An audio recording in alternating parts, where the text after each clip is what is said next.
Hi folks, welcome to the Prepared Homestead. This is Travis. Thank you all for stopping by to watch. Well, there seems to be a little bit of a calm before the storm potentially going on. I noticed that this morning there's just not a whole lot of news anywhere. Nothing significant. I mean, there's always news, but nothing too significant.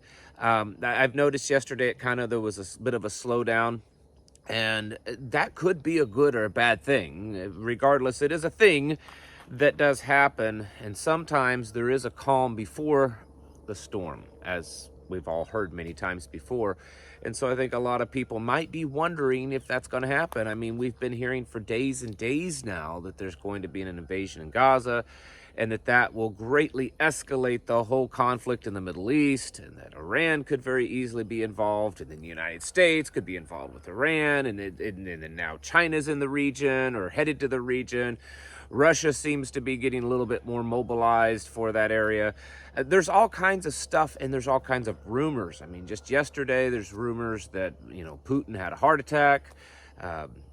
In the middle of a press conference, Biden just abruptly says, I've got to go away to the Situation Room. And he waddles off like he's running to the bathroom. And there's all kinds of stuff. Even Iranian news last night was claiming that Yemen had struck a U.S. destroyer with drones and missiles. Apparently that didn't happen. There's no evidence or any reporting of that except from the Iranian news sources. So there's just a lot of stuff going on, and it makes you wonder, is it just everyone becoming emotionally heightened and hyper whatever to all of this that's going on, or are there distractions trying to be made? Or are we trying to set something up for some kind of false flag?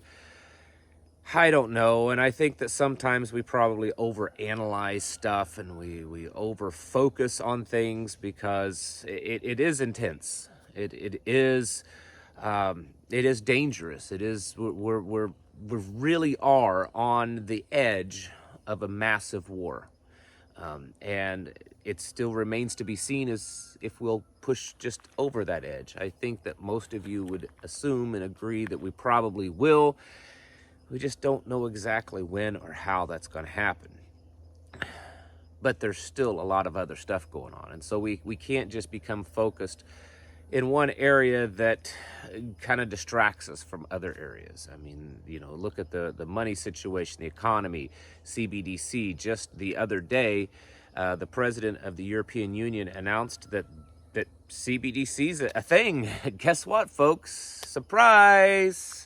It's here's your CBDC, and they're saying that the central bank digital currency will run side by side with cash, and so that you don't have to give up the cash, that you can just go ahead and use CBDC. And the European Union is encouraging all of their member states to accept this and to push forward and move forward. And I know that a lot of you are saying, yeah, but at some point the cash is going to probably lose its value or something will happen, and then you have the digital currency only. I agree with that. Something will probably happen at some point. It's almost pointless to have two currencies if one is the one that is accepted and the other one only a small percentage of people even want it. I mean, what's the point, right? So at some point, they're going to have to make a decision. Point is, with all these points going around, that people aren't paying attention to digital currency right now because they're paying attention to war. Just like at one point they were paying attention to the next pandemic that, well, so far hasn't panned out here in this season. But there are certainly moves being made constantly to move us further down the field or closer to the goal of Agenda 2030. And this central bank digital currency is happening. Now, here's the thing. Every time I mention it here in America, the digital currency thing, I get a lot of these people saying, well, there's all these congressmen and there's always someone trying to put a bill up that's outlawing or banning CBDC. And there's been states that's passed legislation saying that, digital currency isn't lawful in that state and all this kind of stuff. That's great. But my opinion is none of that matters, because eventually eventually the government, the people, the governments will go what the people want. And if you've got the vast majority of Western allies, of American allies, uh, which that's basically the European Union, and of course Australia is already doing the same thing, is going digital with their currency, at some point America absolutely has to. I don't want it, but they have to. And it's not even about what the laws say, it's about what the people will eventually accept. And that's something that we've seen for the last few years. It's not so much the laws that the government enacts, it's what the people want, what the private industry does. You know, most of the private industry is what's restricting you. That's probably how it will work with gun control. There probably won't be, at least for now, some type of mass law saying you can't own guns. It's just going to be more and more companies make it more difficult.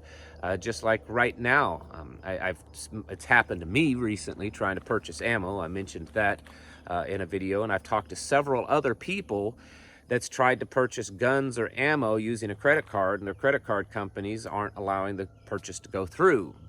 Not because they don't have the money or anything like that, but because they've put restrictions on guns and ammo purchases. And so we're going to see that happen more likely in the future.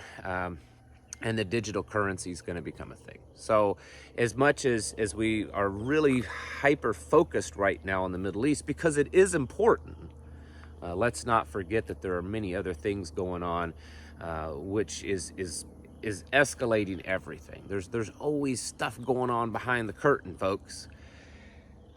And then sometimes that stuff going on behind the curtain is way worse, and it's probably the case now too. I mean, they're making a lot of noise in the Middle East, and rightfully so in some respects, because there has been a lot of death on both sides. There's still, they claim, over 200 people being held hostage. There are a lot of real world lives being lost and lives destroyed on both sides because of what's happening. But usually, in my experience, and from what I've learned, when the distraction and when the focus is becoming so big that you can't hardly see anything else, they're doing that no reason to completely distract you from the big stuff they're really doing. So we'll see if that all pans out, but I think that's what's happening. We definitely have to be prepared for a conflict in the Middle East. I mean, we have gathered the largest naval fleet in one place since World War II. Did you know that? 1/5 of the entire U.S. Navy is either there now or en route. There are thousands of soldiers being sent in areas around and been put on active alert.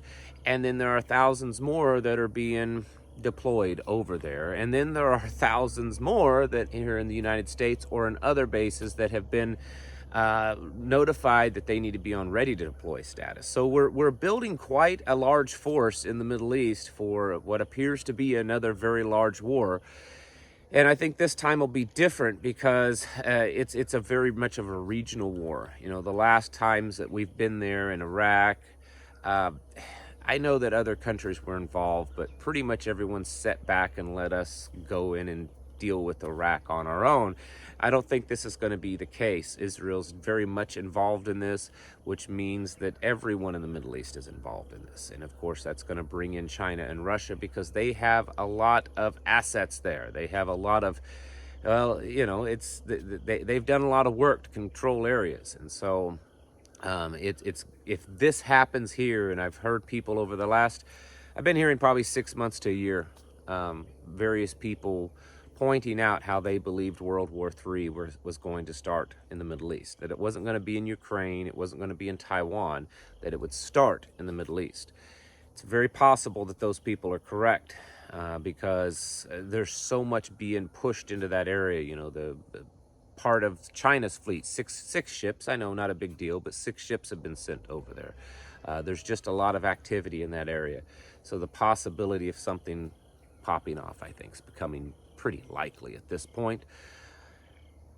All this has been said to get to the same point I try to get to every day. I do it on purpose. I know some of you get tired of this, but it's purposeful intent because we're all kind of childlike in some ways, maybe more teenager-like.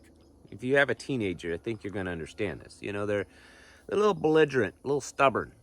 They think they know everything. And I certainly don't think I know everything, but, you know, they think they got it figured out. And we need to be reminded from time to time, probably a daily basis for most of us, what we should be doing to get ourselves ready. And so I want to remind you again, you need to be getting prepared. This is serious stuff. Bitcoin's skyrocketing, gold, silver, and oil's been all, you know, ups and down roller coaster. But I'm telling you, if things pop off, if an actual real U.S. destroyer gets struck by some missiles or drones or something like that, you're going to see oil go right through the roof. So make sure you're topped off on things, your fuels, make sure your defense tools, your medical tools, and equipment, all that kind of stuff is topped off. Make sure that you are preparing yourselves, your family. Are you, you know, actively talking to your family, teaching them, saying, hey, if things happen, if there was some emergency, you know, if I had to come pick you up, you need to just not question, you know, if I say this one word, you know, Cinderella, then you know that's serious. So there's no arguing. You jump in the car, we leave, you grab the backpack, you run off, whatever the plan is. These kind of things you should probably be going over, because even though you in your mind you might be saying, yeah, but you're talking about a lot of stuff overseas on the other side of the planet. How is that going to directly affect us? We don't know what sleeper cells might do things if things heat up over there. You know, infrastructure attacks, you know, various things that could be happening. That there's a lot of intel out there, official intel, indicating that that's very possibly the case, which could cause lots and lots of panic. And the panic is sometimes the very worst thing that we have to face. And so that's why you should have your plan pretty solid. You know, if you can't drive home because of whatever reason, you have to walk home, do you know the plan? Do you know the route? Does your wife or your husband know the route? Do you have adequate gear? Everyone should be carrying some type of get home bag. It doesn't need to be some big elaborate, I'm never coming home, I'm going to live off the, you know, the out in nature for the rest of my life, because 99.9% of you are never going to do that anyways. It needs to be something to help you get home, 2 to 3 days worth of stuff, just in case it takes you that long. Does your family know this plan? You know, do your children understand what could happen if they have to kind of go into a lockdown? That we're shutting things off. What would happen if there was no electricity for a few days? Have you done any dry runs? Go in and flip the breaker off to the house and turn it off for a day and see what happens to everyone. These are things you should probably be doing. They're not that unusual. This type of stuff was done back during the Cold War era. Anytime that it thought it was going to get close to some kind of nuclear annihilation, people naturally started preparing. And we are on the precipice, potentially, of something else really bad happening. And so it would be the smart thing for you to just get ready. I mean, what's it cost you? What does it cost you to have these conversations or to do a little training? It's not much, folks. Get your houses in order. Prepare yourselves mentally, physically, and spiritually. Thanks for watching, and I'll catch you in the next video.